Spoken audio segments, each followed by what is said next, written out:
Hello, my name is Marvin. I'm going to teach you how to play Chinese chess. When you play Chinese chess, there are two sides. Usually it's red on one side and green on the other. But for today's board, we have black in place of green. When you play Chinese chess, unlike traditional American chess, you play on the lines, like so. Now I'm going to teach you how to set up the board. First, we have the soldiers. Now you see these markers right here. 1, 2, 3, 4, 5. These are where the soldiers are placed. 2, 3, 4, 5. 1, 2, 3, 4, 5. Next, we have the POW, or the cannon. Just like those 5 markers, there are 2 markers down below, and you can find them here.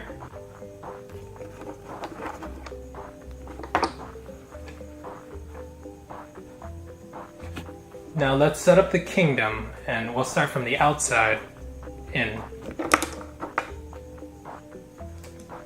This is known as the car, or cha, and you place them just on the outsides of the board, like so. Yeah. Next, on the inner space located next to the car, we have the horse, or ma.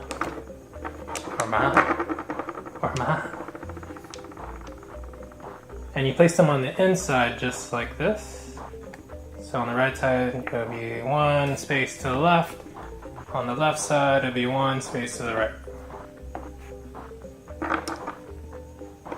Next, we have the elephant, or xiang. And this is just 1 space inward of the horse.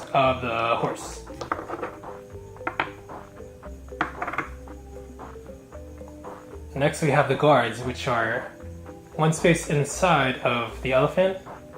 Chinese name for guard is guard.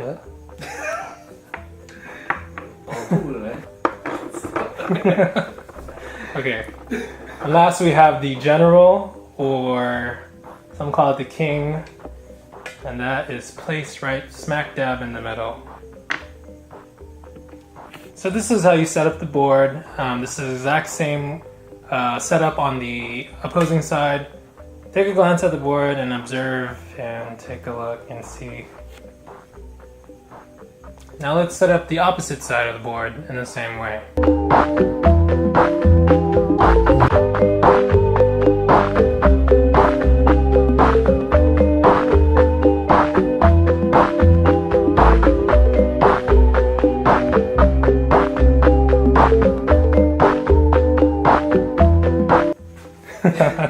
Okay, now we're going to go over how these pieces move.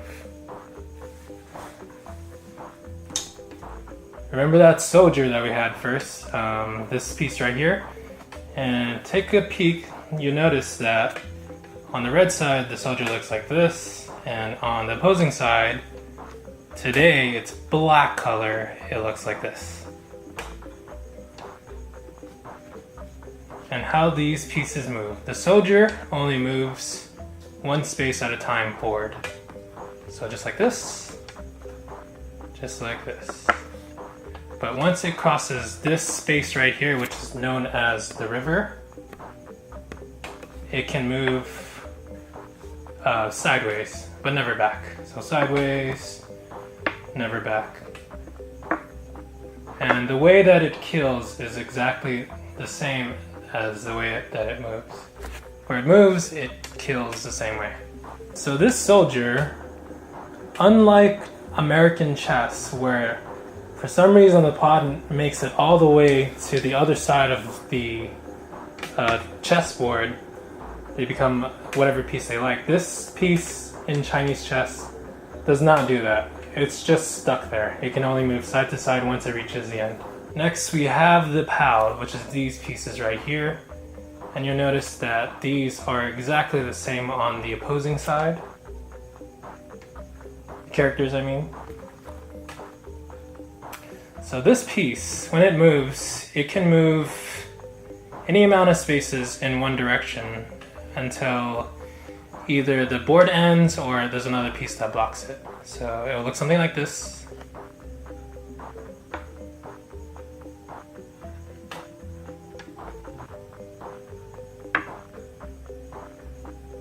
And the way that this piece kills is you have to have one piece in front of it and it'll kill the piece behind that one piece. So say for example, the trajectory of this POW would be, you would be able to kill this horse right now, right here.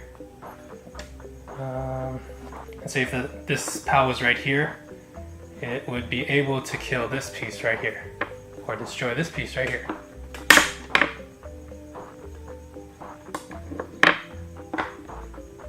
So also, this piece can only kill the opposing side's pieces. It doesn't kill your own piece. And that one piece in front of that POW, it really doesn't matter what piece it is, as long as there's a piece as long as there's a piece in there. That's all that matters. Next, we have the cars. These are located on the outside of the kingdom, right here. And these pieces move just the same as the POWs, meaning that it can go an infinite amount of spaces until the board ends, or if there's another piece blocking. So for example, let me show you how it looks when it moves. So from here, it can move here, that's one move. Here, it can move all the way over here if it wanted to, that's two move, or that's another move.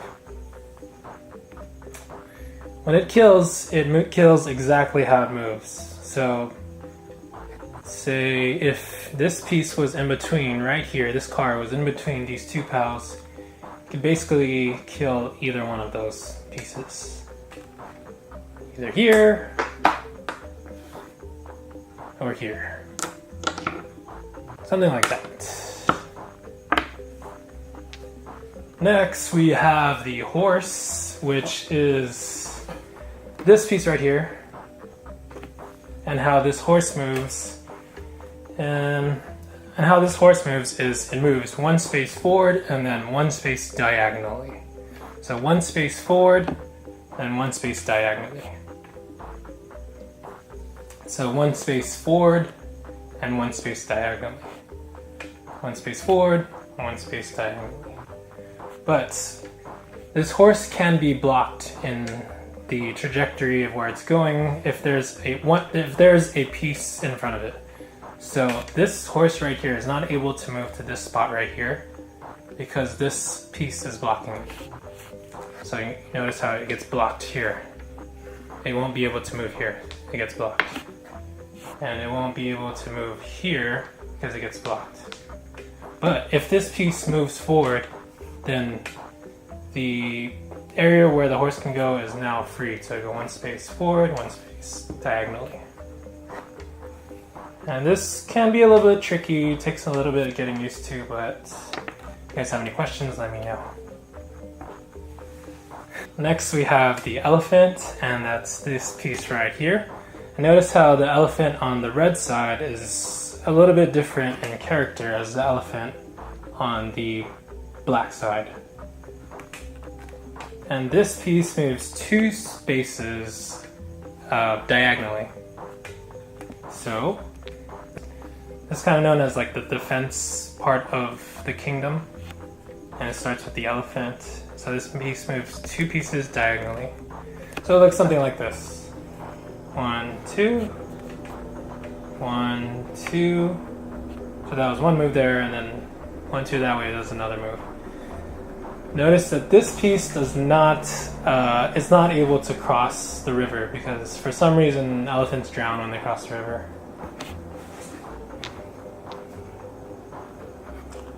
And also, in speaking of pieces being blocked, this piece can also get blocked too. So, say for example, this POW was down here. The path of where the elephant can go this way is now blocked, so it gets blocked that way. So if this POW was right here, then it's also blocked going this way.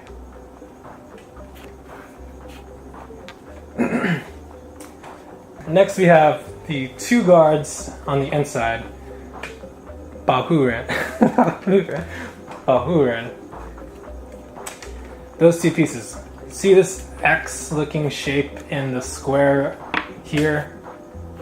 This is where the guards can go, and it can only go one space at a time diagonally. And that is the path of these guards. Their main purpose is just defend the king. So it'll look something like this.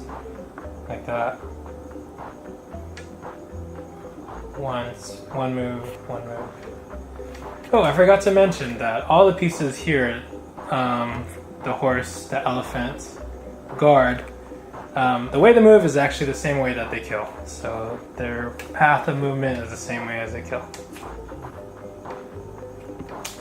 And last we have the general. Oh, I forgot to say it. The two guards here, notice how they look different on both sides.